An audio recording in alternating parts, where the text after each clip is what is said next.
RDC est une et indivisible. Et la population répondante, c'est qu'il faut tout arrêter pour faire face à cette situation. Et que nous ferons de cette terre richement bénie un réel havre de paix, de prospérité et de progrès social.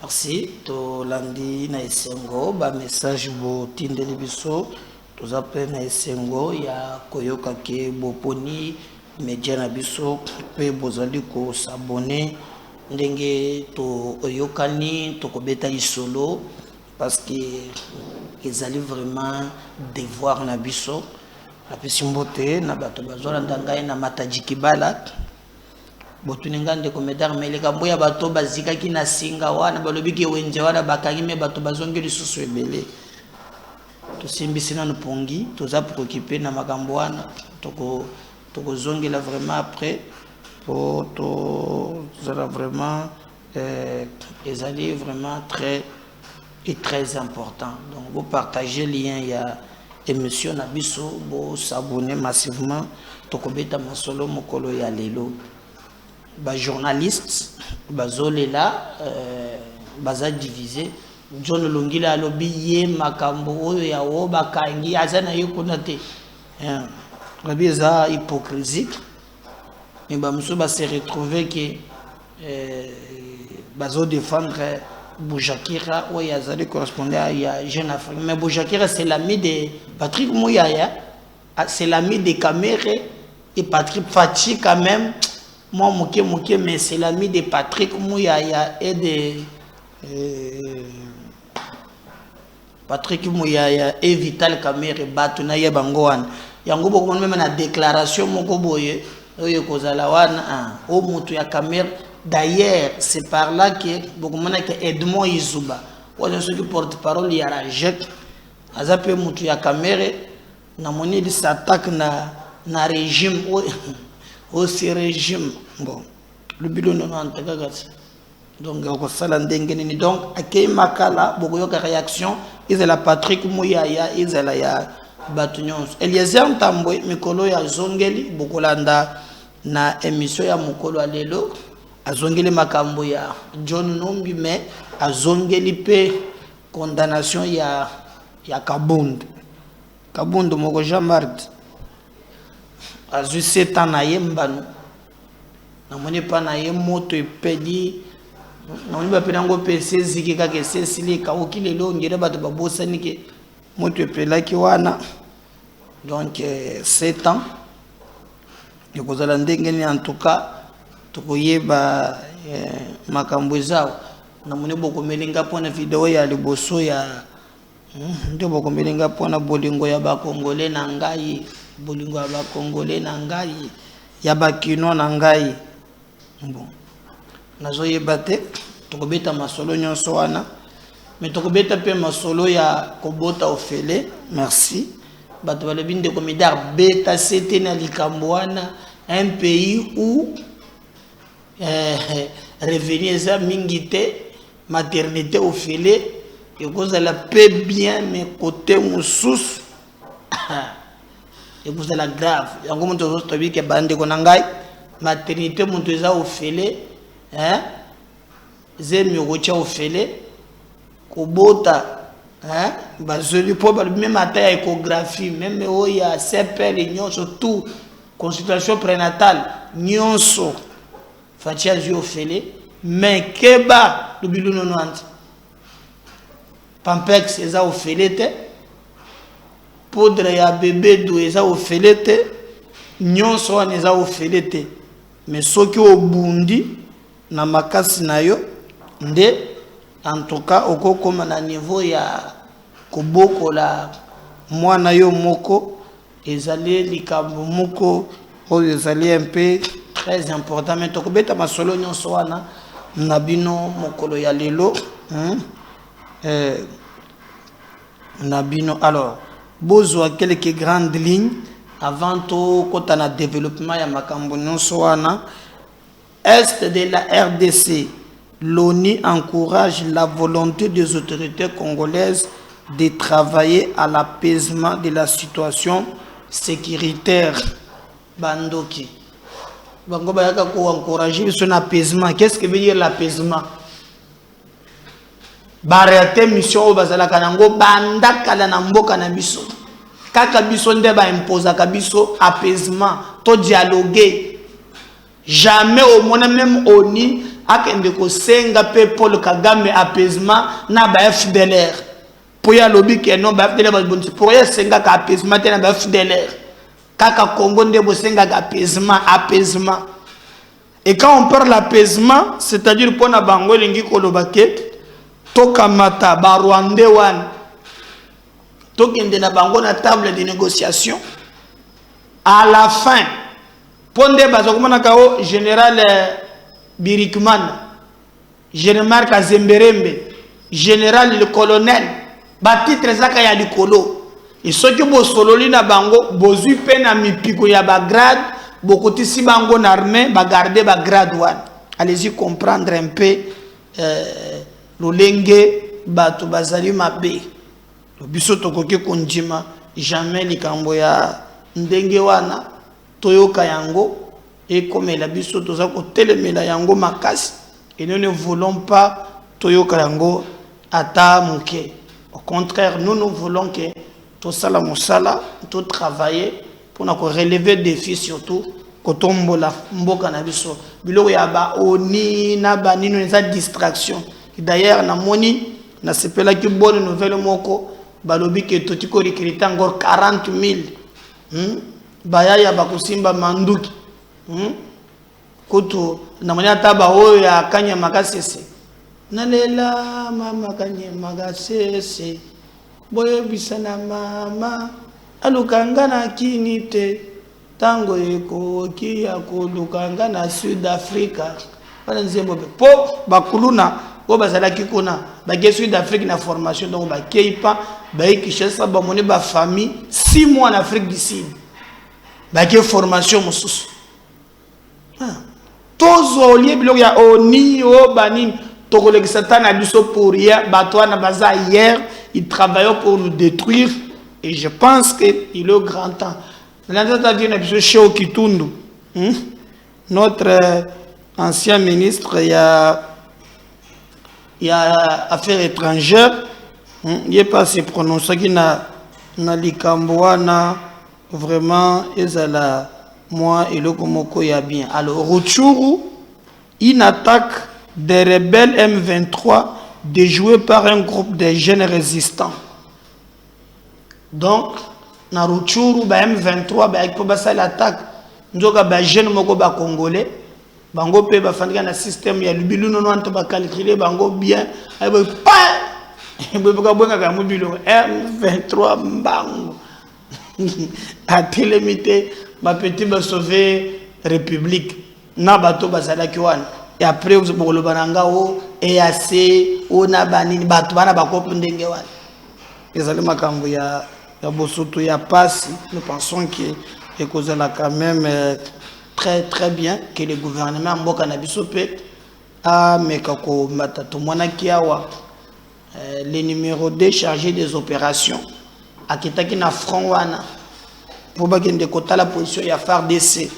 Alors biloko ezalaka toujours que non, l'armée a repoussé 4 ADF, on a poursuivi 6 alors on va assurer 500 soki bolandaka 6 bolandaka 2 ADF mokoleni mboko seli sabango.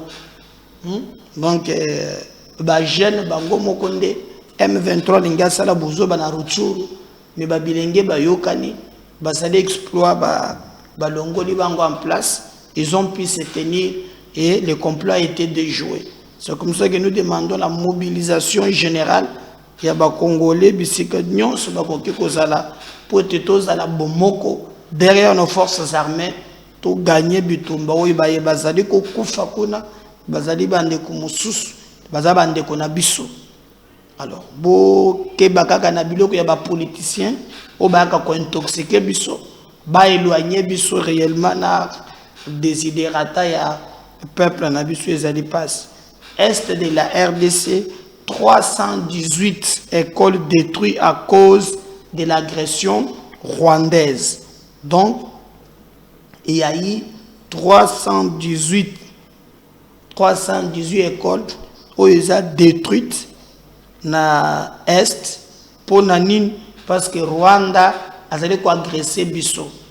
Je suis même maman moko na kan zolo ba me rentrer zozonga ya bino bana bako kende classe et bongo ya Bisso pour tout ça kaka na kan ba école les a détruit bilanga na Bisso depuis banda tokima bolo ba pena ba konsi ba na Kinshasa ki bako boko la kabiloko ya ba Rwandais, mais au moins nous voulons voir bolobi Carmen na Bisso sont montés en puissance mais bola ki sa Bisso à quel niveau Moussala et Zosalem. Alors, les yeux comprendre pourquoi Bisso Tozali Kobunda. Pour te toper cette une information, il y a solo. On a détruit 318 écoles. Oyo ba Rwandais wana bazo panza. Non seulement bazo boma, même bisiko bako formé bana na biso. Nyonso ba bebisa. Pour bako misaka biso lobi mboka ya ba bololé. Mboka ya ba zoba. Donc ils allaient passer pour na kolanda bato wana surtout kunji maman so bango bazali koloba. Alors mutu moko pe azali ko comprendre te biloko ezali katumbi pour ala na ba théâtre na ba déclaration moko tapageuse pour na ko séduire ba esprit faible na ba mensonge na démagogie oyo azali ko appliquer na ndenge nini azana kikwit batikeli liberté tambola lokola mboka na bango. Donc même na sena mai azokota amata mai mabe akota pe pour mabe hein comme koko sidonia bandaki koloba mwana wetu sanga bungo sa chisas. Donc bungo sa chisas umoni ndeza la ka comment on appelle ça na bandoko na biso bamboka hein mitalaka no oba chaka lekola bandako wana siko mpuku hein bachelie azaka kakembu amibwaki nano dans les vides pourquoi mnenda azoka boy donc yango wana kosala chisas. Donc aza bien nde katumia mimi koloyo akota mai mabe na Équateur kutokotaki même na mai akoti mai akina ngambo kuna kota ina bato mboka azalaki awa tout ça soit jusqu'au avion comme na Kikwit kuna sangisi bato boka sikoyo makambo alobi. Si je suis venu ici, c'est parce que j'ai constaté qu'à Kikwit il y a un taux élevé de chômage. J'ai vu beaucoup d'érosion ici. Le peuple souffre. Ça, c'est la responsabilité des autorités. Alors, ce qui n'a pas awa, parce que na mona que na Kikwit, batu ebele bazana misalate. Na monique ba érosion ebele. Peuple azo mona passe. Oyo ezali likambo ya responsabilité ya bakonzi. Donc alobi akiti na Kikwit amonike na Kikwit mabe eza makasi bakonzi bazo sala eloko moko te ata ya moke. Alors ya kiti pour monike to ya chômage eza likolo. Oza gouverneur ka ya pamba na Katanga mutelo muyambo alobi kabasele azana concession na ye oboto la ye pe muyambo alobi obomana ko boma ye non seulement oboto la ye concession ya minerai mais tika tana bomo oboma. Alors tu vas dire à Kikwit que yo ye pota la alors poko ça je crois que mboso citoyen ko jampwanga aza au courant ya makambwana parce que tout le monde peut fumumpa mais tant que monsieur qui a plein parce que les élections monsieur makambu ya bakalikili ya ba zone oza na zone boy oza na zone boy ezala kanango bongo. Voilà bref ba grande ligne oyo biso penza tokoki kopesa avant de développer ba sujet na biso ya mokolo ya lelo. Je vais commencer d'abord na ko développer na mayematali dossier ezali ko frayer chronique des dossiers. Il y a les dossiers ya John Numbi na Chaki Lobby bolandaki député national Eliezer Ntambwe oyo abimaki pona kopesa version des faits na ye.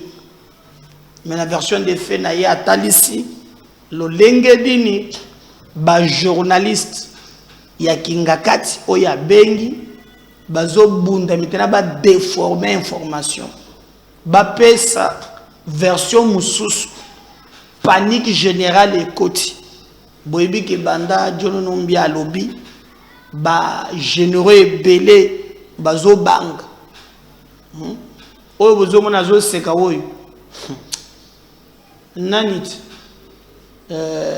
Bosco Tanganda asala crime contre l'humanité tatoyo tala moninga ya John Numbi. Vous comprenez un peu? Oyo azana CPI oyo akoma boy na CPI batuni na munokoli no kosamba na Kinyoranda. Yo général na Congo samba na Kinyoranda ya côté na biso na Rwanda. Mais alors que la CPI azoloka ye Kabila tikala jamais ko bakanga ye pour les raisons de paix. Alors, cette histoire nous fait raisonner 3 ou 4 fois. Et à nous de comprendre que vérité est allée. Alors, depuis que ces audios circulent, John Numbi azaki na Zimbabwe, selon nos sources, et dans ces audios, Azali Koloba clairement tout ce qu'il prépare pour les Katangais. Ce qu'on a dit aux journalistes à Kingakati, babanda ko déformé. Batobalo bakeno, oyo boyoki wana ezali mongongo ya John Numbi te, ezande bato ba imiter voix na ye, surtout Kabila azana kanda balobi akokitele na Zambie akopapola nde akopapola. Pour na ba interview il a encore accusé Kabila. Alobi mama obapeyo mama sifa mama na yete. Mama na soki mama Kazembere azaka na Rwanda. Et John Numbi va dire dans cet audio là non Kabila va poursuivre pour la haute trahison. Est-ce que vous comprenez? Pour la haute trahison. Mais information personnelle bien la général azalaka formé te ya tele la tata PTT ndiza la kata o capitaine Munongo mabumina te ya lungo kana pete bana moko général ya ngo somi bengaza mikozo bengaza bia za l'espoir ya bakatange ayebite pete o lieutenant te mutolo ka photo abwa kango awo. Au phone à part Peto à la Dieu, yo comme une armée que non, à la ezakate, à Zaki Boitete, paf, le bilan non général John Numbi. Alors, il a dit des choses au Boumoné circulé, mais les journalistes Nabango, ils ont travaillé déjà sur le plan communicationnel pour brouiller pistes, qu'on a qui Makambo et Bimi, et Zayete, on a imité sa voix. Alors, Moutouna comme ce qu'on a positionné à Yazopé, c'est la Makambo. Totali, député Nabiso national, Eliezer Ntambwe, il peut abîmer pour expliquer des choses. Au Italie, Kabund, Nao Etali, John Numbi, Eliezer Yewan. Donc, député Nabiso national, il est à Lukunga. Cette fois-ci, député ceux qui a postulé wapi. Puisque tu as pu Lukunga wana poto bongisango na parce que bosoto mingi bato bazali ko loba moi mingi mais nous travaillons. Na moni pe bato bazali ko critiquer mingi na biloko moko amemaki moko mama Denise Ayaki. aletisi ba maman moko maputa kaka hein bato balbi a rappeler bato période ya Mobutu ba mère na maputa loketo pete kitakaka lokola ngobila na godempo bato mabina.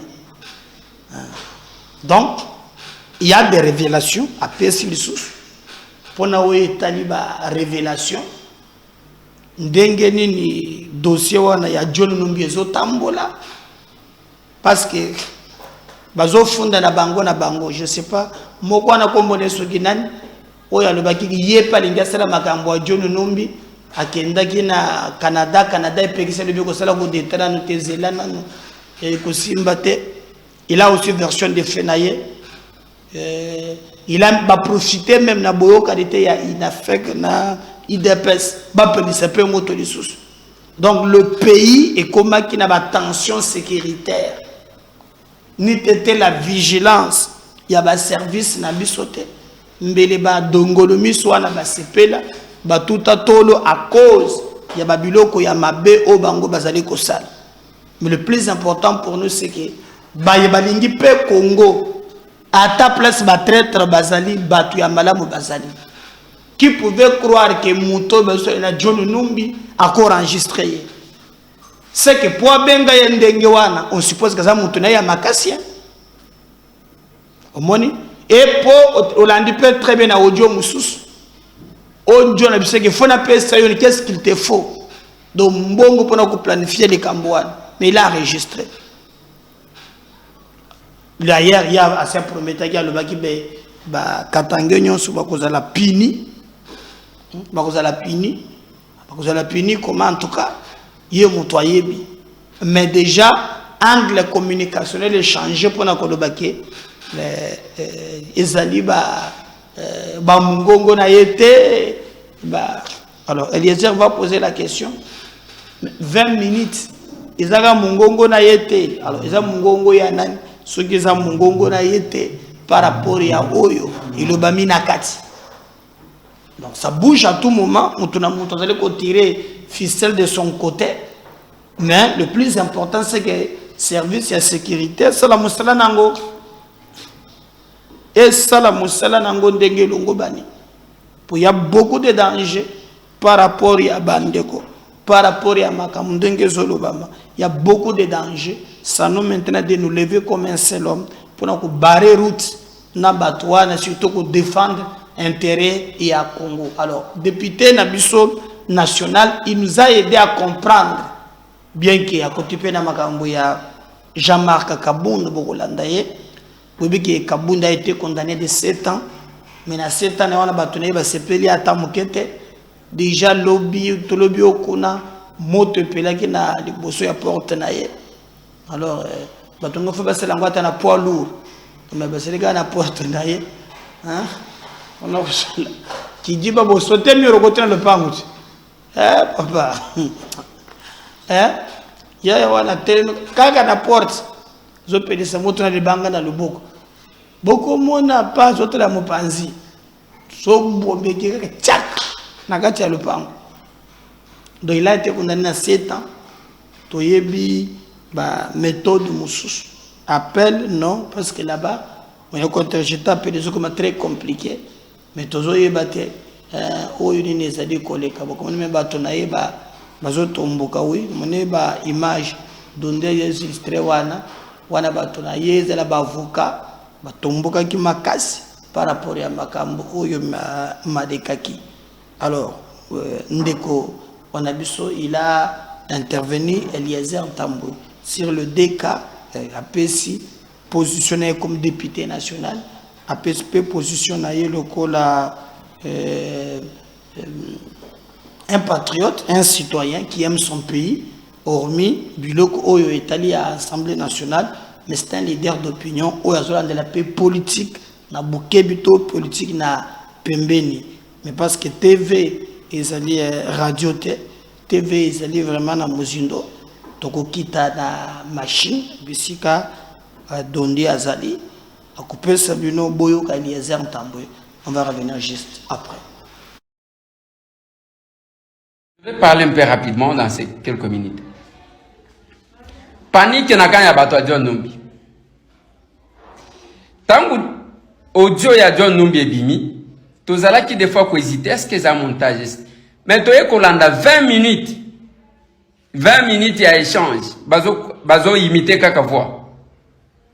Toye ko tuna bandeko awa ba généraux ebele o bazali. Balobi ndeko Eliezer Mutuana esaye John Numbi. Babi singa ke nzamba confondre ye parce que makambu d'abord azoloba makambu ezo kanate bandeko alobi wana ke les généraux Katangé o batikala na Angola bayaki ko prêter serment epana ye bozwa âge ya général Kifwa oyeko bakisa 26 ans depuis que AFDELIA bato wana bazala âge ni. Voilà pourquoi kobanga iliki. Deuxième élément, ayeko bimawana ngai ba proposa ki ngana za vice-président de la République. Namboka na biso constitution prévoir que za la vice-président de la République. Bongo mutupu. Mais dans tout ça, kobanga est commis double na panique na bakana bango pourquoi? Siko bakatange ba commis divisé. Et pensez je ne sais pas sur Kabila. Ya yeko yebisa biso ki te Kabila za rwandais, mama na ya za rwandaise. Kabila mama na eza mama sifateza. Ngaite mutu nazoloba John Numbi mutu apesi biso. Et quand ça sort de la bouche de John Numbi, Honoré Ngwanda place Azali a bougé. Alors bisco va congolais va pesi nga raison. Et nous des fois on doutait, on disait mais écoutez, ça diabolisation. Toujours mon maman sif. Mais ya lobé za lokuta. Kabila zanga koloba na ye eza sagesse te, eza kaka que akoya ko bungisa ba millions et azwa déjà. Des grandes révélations. Voilà pourquoi je ne cesse de dire merci na général John Numbi. Ba Congolais botika kolanda makambo distraction. Boko landa na landi batu na bino wana soki ba kidnapper na bino na iba kata ba komona bango bien te. Alors, nasima kosala scandale batangi tangi bat. OK ndoko tanga Silvano Kasongo ifala ki otanga yitangwa zaki na Kinshasa. Ifala ki botanga bango tangwa zaki na Kinshasa. C'est une distraction tout simplement. Ce n'est pas mon toit qui tout ce temps là. Mais admettons même temps, on a moni batwazo, tin de la bango, j'aime, nazo mona, bandeko. Il y a tout le monde sur les réseaux sociaux. C'est scandaleux.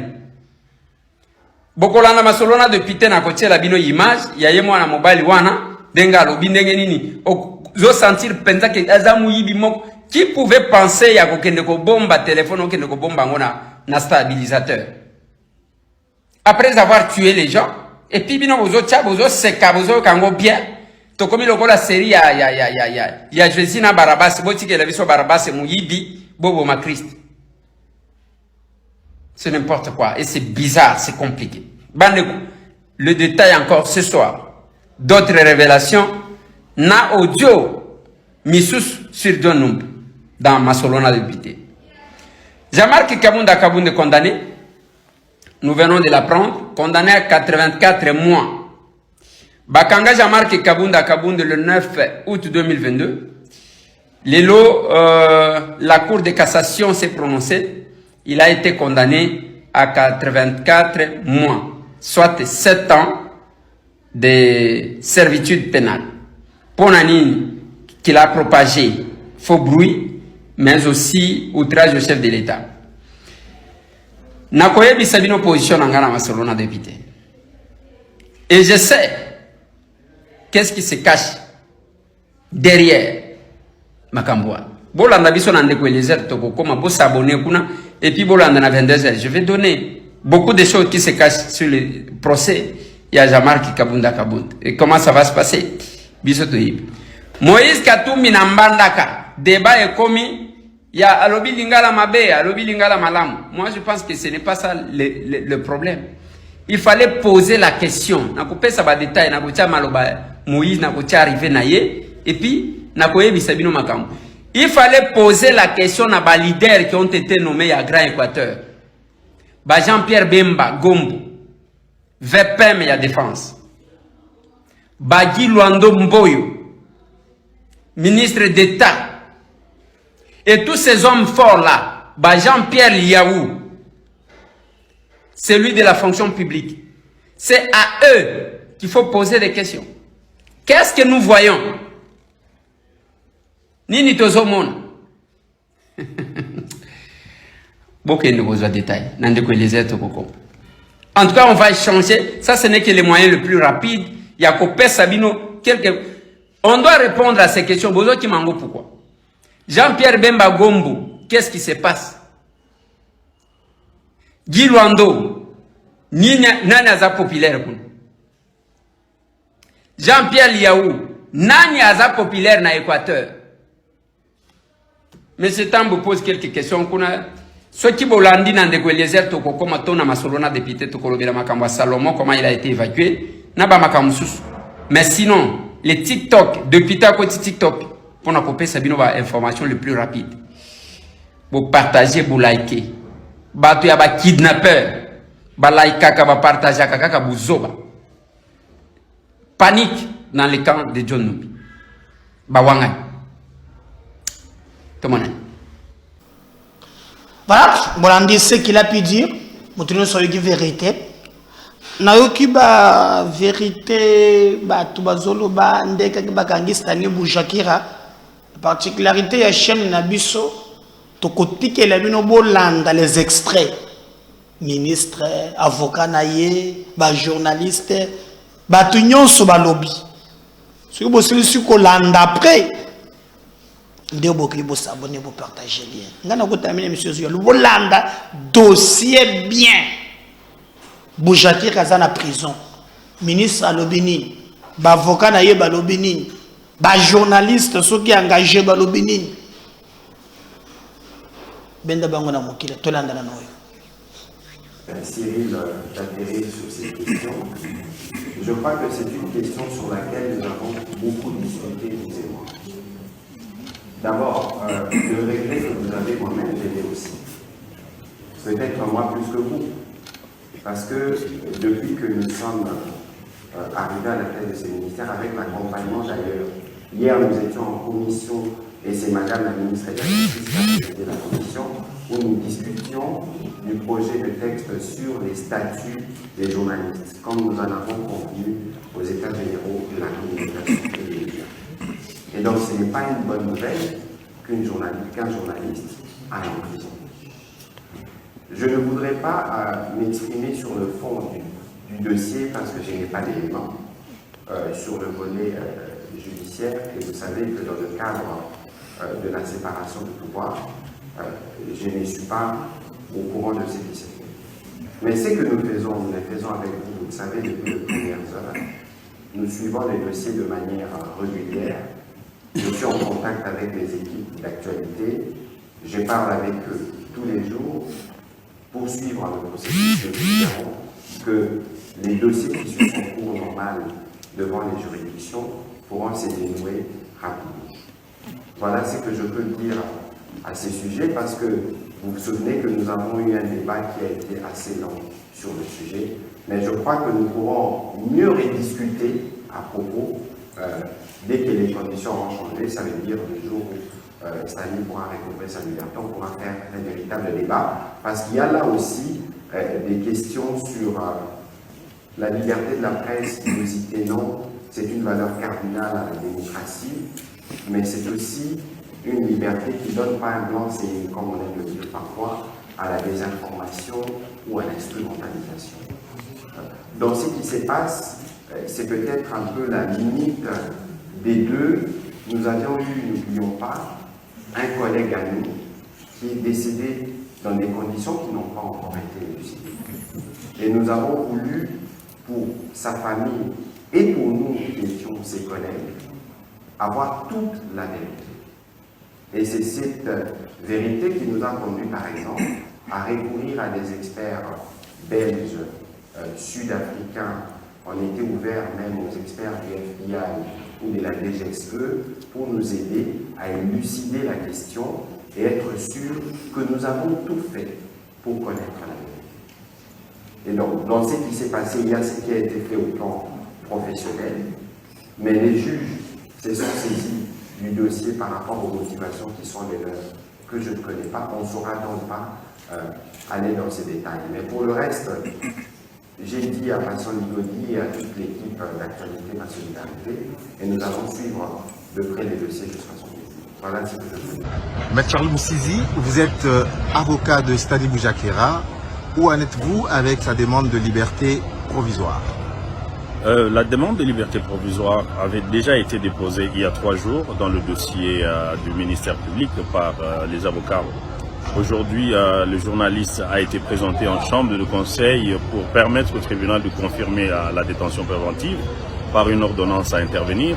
Mais nous avons comparu comme avocats pour confirmer notre requête tendant à obtenir cette liberté provisoire, considérant que les conditions d'une mise en détention préventive telles que prévues par l'article 27 du Code de procédure pénale ne sont nullement réunies à ce jour. Non seulement que le journaliste a une résidence connue et fixe, et dont il est propriétaire d'ailleurs, et donc il n'est pas locataire, son identité ne pose aucun problème, elle est bien connue, sa carte d'électeur a été vue, son passeport a été présenté, mais aussi il est un responsable, il a une profession stable qu'il exerce ici à Kinshasa et pour laquelle il ne peut pas prendre le risque de se soustraire. Nous avons donné toutes les garanties au tribunal siégeant en chambre de conseil pour qu'il considère l'importance de l'engagement de notre client, notamment pour ce qui est du respect et de la déférence à toutes les conditions qui lui seront imposées au cas où cette liberté provisoire lui est accordée. Le tribunal a pris l'affaire en délibéré. Nous sommes donc en attente d'une ordonnance, soit décidant de la confirmation de la détention préventive du journaliste, soit lui accordant la liberté provisoire avec les conditions qui encadrent, évidemment, qui mettent avec les conditions d'encadrement de cette liberté provisoire pour que, éventuellement, si jamais elle est accordée, le prévenu ne puisse en abuser. Mais que lui reproche-t-on exactement? Le ministère public affirme que notre client a fait usage d'un rapport qui est faux. Bien entendu, aujourd'hui, on n'a pas plaidé sur le fond pour établir de si oui ou non le fond et le faux du document est établi, mais il a semblé affirmer que le journaliste, non seulement qu'il a produit un document qui est faux, mais dans lequel est le sceau officiel et la signature d'un des directeurs du système de renseignement de la place ont été trafiqués. Et donc, non seulement qu'il y a ce faux dont il parle, mais il dit aussi que le journaliste a distribué sur les réseaux sociaux ce document faux en ayant conscience qu'il était faux. Et tout cela, en fait, ne sont que des allégations pour le moment, parce que non seulement le faux n'est pas établi, mais aussi et surtout que notre client n'a jamais distribué ce document, n'a jamais lui-même pensé à établir si oui ou non il était faux. Dans le cadre de communication avec ses collègues journalistes, il est arrivé qu'il se partage un document sans qu'il soit besoin d'en discuter ni du contenu ni de la pertinence. Mais actuellement, où est Stani Boujakera? Stanis Boujakera vient d'être acheminé à Makala maintenant, il y a environ une vingtaine de minutes, et il va être logé là-bas jusqu'à l'intervention de l'ordonnance du tribunal de paix qui a siégé aujourd'hui en chambre de conseil, soit lui accordant, si jamais lui accorde pas cette liberté provisoire. Mais il restera là en attendant cette ordonnance qui octroiera ou qui refusera d'octroyer cette liberté provisoire. Cette ordonnance sera rendue dans combien de temps au plus tard? Le tribunal a 48 heures pour rendre une ordonnance statuant en matière de demande de liberté provisoire ou de confirmation de détention préventive. Merci. Alors, porte-parole du RAGEC, Edmond Izouba, en dehors de cette démarche, l'ultimatum des 72 heures, si cet ultimatum passe, qu'est-ce que le RAGEC fera? Merci beaucoup pour la question. C'est effectivement beaucoup de professionnels des médias demandent et se posent la question qu'est-ce qui va se passer? On va observer. Si le gouvernement, si les autorités compétentes n'écoutent pas par la voie de la déclaration, nous allons entrevoir plusieurs activités d'envergure telles qu'annoncées. Nous avons des activités comme la marche, n'oubliez pas, à l'extrême. Nous pouvons même décréter des journées, pas une journée, mais pratiquement une période où les institutions de la République seront blacklistées par les médias. Parce qu'il y a déjà les opinions qui pensent que le journaliste se limite à dénoncer et il n'y a pas d'action concrète. Il y en aura. En tout cas, nous ne sommes pas de cette race-là où on doit tout gober, où on doit nous faire subir quelque chose, où nous voyons que ce n'est pas correct. Parce que les gens oublient qu'aujourd'hui c'est Boujakera. Hier, les journalistes en ont eu à perdre leur vie. On a parlé de ça dans notre déclaration hier. Il y a demain, on ne sait pas si ça sera qui. Alors il faut arrêter déjà cette hémorragie. Le régime Tshisekedi nous a assez promis des choses, je parle de la presse, qui n'ont pas été réalisées, notamment la liberté de la presse. Et nous constatons le contraire de ce qui nous a été promis par ce régime. Donc nous sommes fermes, nous restons droits dans le botte parce que nous avons suivi les dossiers, parce que nous avons documenté, nous nous sommes documentés sur ces dossiers. Les journalistes Boujakera n'est nullement concerné par les poursuites judiciaires, si ce n'est qu'un harcèlement contre lui ou soit l'intimider. Vous allez voir dans la déclaration, nous avons parlé des tentatives allant dans le sens de criminaliser le travail des journalistes.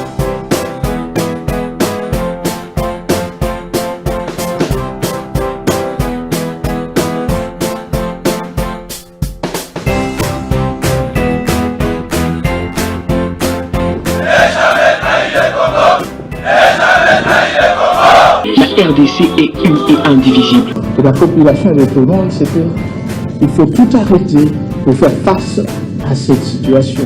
Et que nous ferons de cette terre richement bénie un réel havre de paix, de prospérité et de progrès social.